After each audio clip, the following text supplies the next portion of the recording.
Satpam digaji 26 juta rupiah di Morowali bikin geram warga Wakanda. Ya terang aja, sebenarnya bukan angkanya yang bikin iri, tapi punya kerjaannya yang bikin geram. Karena ada 10 juta pengangguran putra bangsa yang gak dapat pekerjaan, malah masuk warga asing. Anggap gajinya sama UMR. Tetap aja banyak yang ngamuk karena memang angka pengangguran saat ini tertinggi dari yang pernah ada. Namun kalau baca statistik memang terlihat tidak tinggi, karena data adalah data. Selama ada faktor yang tidak dihitung atau diubah cara hitungnya, ya beda langsung hasil datanya. Misalnya Pak Oga, tukang parkir, preman, penguasa lapak, dan dalam sebuah statistik tetap dianggap pengangguran, tetapi dalam statistik yang lain atau statistik sekarang mereka yang punya pendapatan walaupun tidak tetap dianggap dalam tanda petik punya penghasilan. Ya angka pengangguran jadi kecil kalau ngitungnya kayak gitu. Sungguh detailnya banyak yang tidak tahu bagaimana menghitungnya, tapi ada baiknya metode dan cara menghitung datanya dilakukan pihak swasta yang netral serta oleh banyak lembaga seperti Moody's, S&P atau Standard & Poor's dan lain sebagainya. Jadi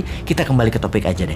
TKA Tiongkok yang membanjir besar-besaran dalam periode pemerintahan saat ini sangat melukai hati 10 juta pengangguran di Indonesia. Sebenarnya alasannya apa sih? Mereka lebih ahli? Nggak juga. Alasan pejabat aja biar dibenarkan pejabat tertinggi. Namun sesungguhnya pejabat ini yang membiarkan mereka masuk ini sudah menghina rakyat Indonesia berkali-kali, tapi tetap didiamkan karena gaji mereka yang besar dan banyak jumlah tenaga kerja itu. Sesungguhnya hal inilah yang menyakitkan hati banyak saudara kita para pengangguran di Indonesia. Oke, kita sebagai penyeimbang informasi, bagaimana harusnya mengingatkan mereka bernegara yang benar? Newman itu selalu punya penyeimbang pikiran dan punya solusinya. Kita sebelum memberikan usulan kita ke Korea Selatan. Bagaimana Korea Selatan mengelola tenaga kerjanya? Nomor 1, buka lapangan pekerjaan buat rakyatnya terlebih dahulu. Ketika 100% rakyatnya bekerja, ternyata masih banyak pekerjaan-pekerjaan yang diperlukan untuk hal yang level bawah. Bangsa Korea adalah bangsa yang bangga nasionalismenya, maka pekerjaan level bawah itu diberikan ke orang asing atau tenaga kerja asing. Buruh pabrik kasar, pembersih sampah perkotaan, suster di rumah sakit, dan banyak lagi diambil dari tenaga kerja asing. Intinya, warga Korea Selatan dilayani tenaga kerja asing. Begitu juga Hong Kong, Taiwan, Saudi, dan banyak negara lainnya, termasuk Malaysia. Mana mau orang Malaysia kerja di kebun,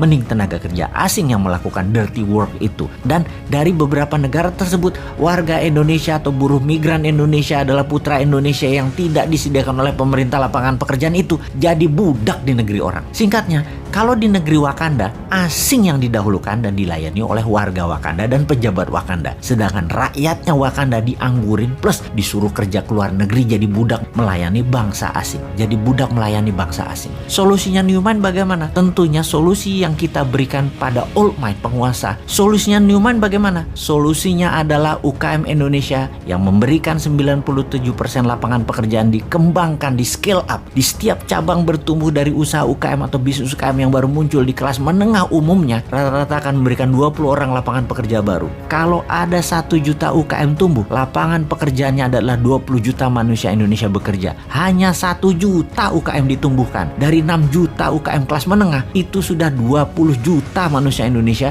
bekerja. Maka selesai sudah masalah pengangguran itu. Itulah kontribusi Newman. Contohnya bukan hanya wacana. Santara urun dana yang saat ini masih kecil kontribusinya, baru 100 UKM dibiayai. Sampai akhir 2022 nanti kita targetkan 10.000 yang dibiayai, alias 200.000 tenaga kerja akan terakomodir dengan sistem santara urun dana. Walaupun kecil, karena tidak didukung pemerintah, kita terus fight karena ada Anda sahabat semua yang mendukung. Kita maju terus, kita semangat terus selama kita didukung hati sahabat semua. Kembali ke solusi dari pejabat sekarang. Adakah mana keberpihakan Anda kepada UKM dan penganggurannya? 3 tahun ke depan deh ditunggu solusinya. Ada nggak? Jangan-jangan nggak ada deh lu.